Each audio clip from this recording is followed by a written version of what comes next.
Hello students, here Himali Shah. Today we are going to see the revision of operating system subject. Already we have seen the 5 questions. So let's start with the sixth one.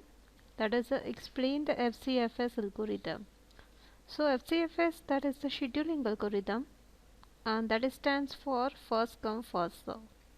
So in this algorithm, jobs are executed on the first come first serve base. That is easy to understand and implement, and poor in performance as average in the waiting time is high. Okay, so let's see how it is begin. So here the 4 process are given, and arrival time, that is 0 1 2 3, executed time, that is 5 3 8 6, and service time, that is 0 5 8 16. Okay, so here what we have to do. So first process arrives, that is the P0. So that will be start the execution first. So P0 is there. So arrival time, that is a 0, and it will be executed up to the 5 unit. Okay. So after finished the execution of P0, then P1 take place. Okay. So that will be executed up to the 3 unit. So 5 plus 3, that is the 8. Then next P2 take place up to that is the 8 unit. So 8 plus 8, that is the 16 unit.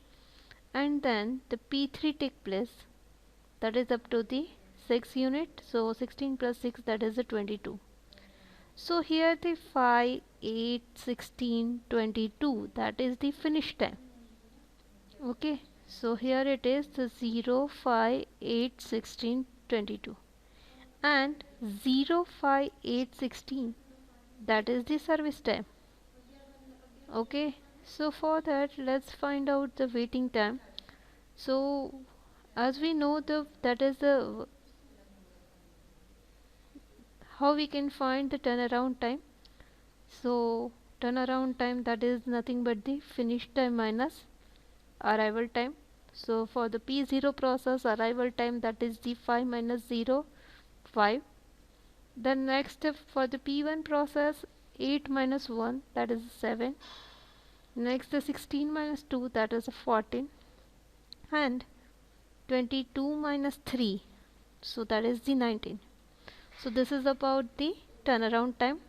And let's see about the waiting time. So that is about the waiting time is equal to turnaround time minus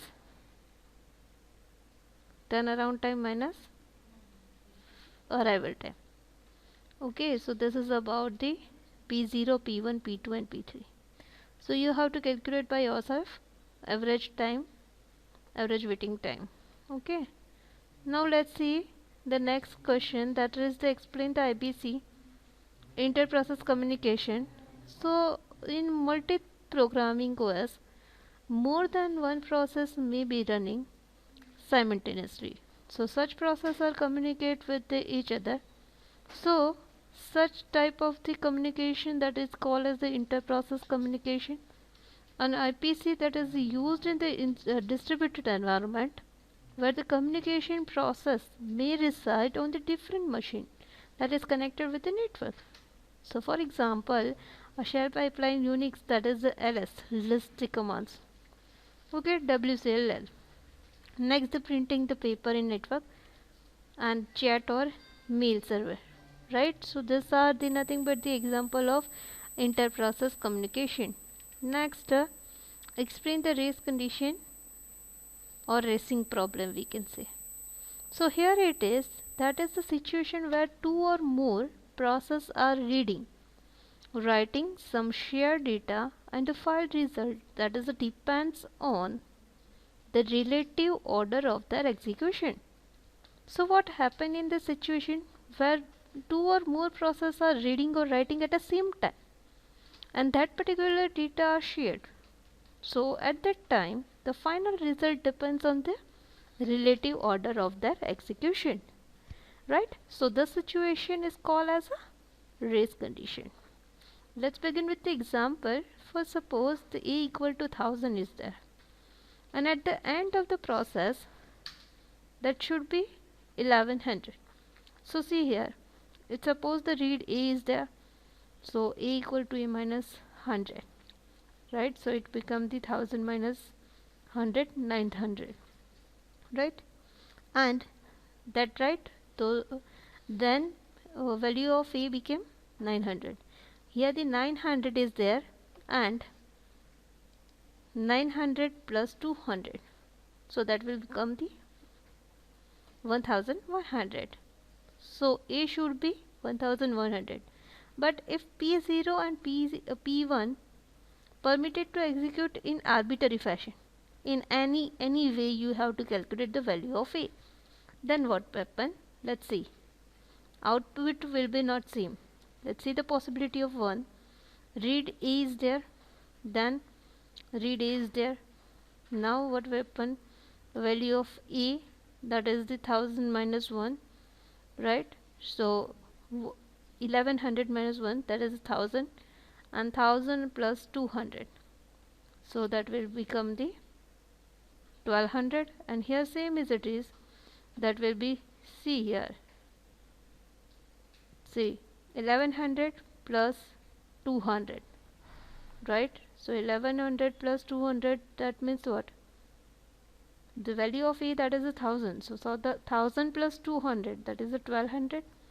1200 minus 100, that is the 1100, right? But here the value of that is the 1000, right? So that will become the 900. So here it is the possibility. See, value of A is vary. Here the 1200, here the 900. So this situation is called the race condition. Okay, so this is about the race condition.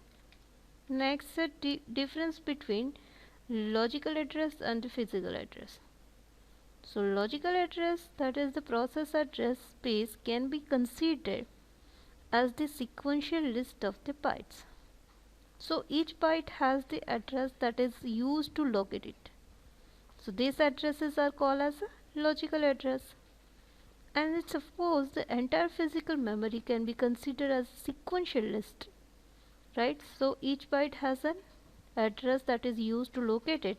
This address are called as a physical address. So this is the definition you can say of the logical address and physical address. And in short, we can say that it is generated by the CPU. That means the CPU determines the location of each instruction, and data in the process address space, that is also determined by the CPU.